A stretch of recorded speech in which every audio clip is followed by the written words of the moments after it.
விஜய் டிவியில் மக்கள் எல்லாரும் விரும்பி பார்க்குறேன் அண்ட் ரொம்பவே சக்ஸஸ்ஃபுல்லாக போயிட்டு இருக்க சீரியல் தான் ஆஹா கல்யாணம். இந்த சீரியல் முடிய போகிறதா செய்தி சோஷியல் மீடியாவில் பயங்கர வைரலாக போயிட்டு இருந்துச்சு. அதே மாதிரி இந்த சீரியலோட கிளைமேக்ஸ் ஷூட்டிங் இப்போ எடுத்து முடிச்சுட்டு இருக்காங்க. அக்டோபர் 3ஆம் தேதி தான் இந்த சீரியலோட லாஸ்ட் எபிசோட் டெலிகாஸ்ட் ஆகும் அப்படின்னு சொல்லியிருக்காங்க. ஏன்னா அக்டோபர் 5ஆம் தேதி பிக் பாஸ் தொடங்க போகுது. அதனால தான் ஆஹா கல்யாணம் சீரியலை முடிக்க போகிறதா சொல்லியிருக்காங்க. மக்கள் பலருமே இந்த சீரியல் நல்லா தானே போகுது, நல்ல விறுவிறுப்பாக தான் போகுது, இப்போ எதனால் இந்த சீரியலை முடிக்கிறீங்க அப்படின்னு நிறைய பேர் கமெண்ட் பண்ணிட்டு வராங்க.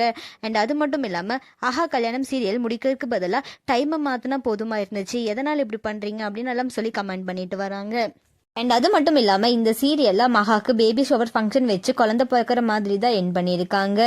வருஷம் பிக் பாஸ் தொடங்கும் போது ஏதாவது சீரியலை என் பண்ணுவாங்க, அப்படி இல்லைன்னா சீரியலோட டைமிங்கை சேஞ்ச் பண்ணுவாங்க. அதே மாதிரி இந்த டைம் பிக் பாஸ் தொடங்குறனால ஆஹா கல்யாணம் சீரியலை முடிச்சிருக்காங்க. ஆஹா கல்யாணம் சீரியலை நீங்கள் எந்த அளவுக்கு மிஸ் பண்ண போறீங்க அப்படின்னு சொல்லி கமெண்ட்ல சொல்லுங்க. அண்ட் இந்த மாதிரியான அப்டேட்ஸ்க்கு நம்மளோட சேனலை சப்ஸ்கிரைப் பண்ணிக்கோங்க.